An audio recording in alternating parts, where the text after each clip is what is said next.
होणार नाही, तुम्ही रयतचे प्रेफरन्स द्या, आणि आम्ही दिले आणि त्यांनी आम्हाला इथे अडकवलं आहे. तर आयुक्तांनी आमची दिशाभूल केली आहे असा आमचा शुद्ध आरोप आहे.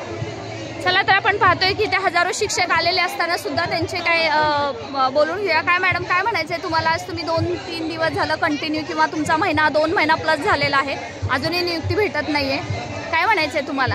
सर्वात जास्त खंत या गोष्टीची वाटते की पवित्र पोर्टल मधून जे विद्यार्थी रयत शिक्षण संस्थेवरती लागलेत ते महाराष्ट्रातील सर्वात टॉपर विद्यार्थी आहेत. जवळपास 130+ सर्व विद्यार्थी असून पण आम्हाला कोर्ट केसमध्ये अडकवलं गेलेलं आहे. आणि आम्हाला ही अपेक्षाच नव्हती की आम्ही एवढा स्कोअर घेऊन पण आम्ही अशा सिच्युएशनमध्ये अडकून आज आम्ही गेले 3 ते 4 दिवस झालं दर भटकतोय, सगळ्यांना भेटण्याचा प्रयत्न करतोय, पण आम्हाला कुणीही असं व्यवस्थित आश्वासन देत नाही की आम्ही तुमचं काम करू, किंवा नाही झालं तरी तुम्हाला आम्ही कुठेतरी समायोजन करू. म्हणजे आम्हाला एक भीती आहे आता मनामध्ये की जर रयत शिक्षण संस्थेचा कोर्ट मॅटर आणखी किती वर्ष चालणार, मग आम्ही तोपर्यंत कोर्ट परिसराच करत राहायचं का?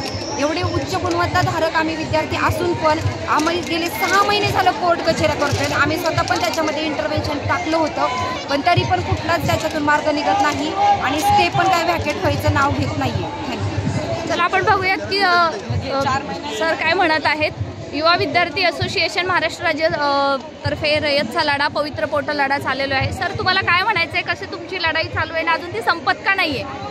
आमची न्यायालयीन लढाई सुद्धा चालू आहे, पण याच्यामध्ये नेमकी फसवणूक कोणाकडून झालेली आहे हेच आम्हाला समजत नाही. कारण 16 ऑक्टोबर 2023च्या नियमानुसार न्यायप्रविष्ट जागा पोर्टलला द्यायच्या नाही असा नियम आहे. तरी देखील संस्थेने त्या दिल्या, आयुक्तांनी त्या अप्रूव्ह केल्या, आणि त्याच्यानंतर 12/2चा स्टे असताना सुद्धा 14 फेब्रुवारीला आयुक्तांचे न्यूज बुलेटिन येतं की तुमचा आणि त्या स्टेचा कसलाही संबंध नाही आहे. म्हणजे आमची नेमकी संस्थेकडून फसवणूक होते की आयुक्त कार्यालयाकडून फसवणूक होते आम्हाला माहीत नाही. याच्यामध्ये आम्ही फक्त घसरलं जात आहोत. तर याच्यामध्ये नक्कीच आम्हाला लवकरात लवकर नियुक्त्या द्याव्या, किंवा आमचा जो काही शिक्षण सेवक कालावधी आहे, कारण याच्यामध्ये आता 6 महिने प्रोसेसमध्ये निघून गेलेले, तर तो शिक्षण सेवक कालावधी आमचा 6 महिन्यांनी कमी करावा, किंवा किमान वेतन कायद्यानुसार आम्हाला काहीतरी वेतन चालू करावं. आमच्या 3 मागण्या. धन्यवाद सर.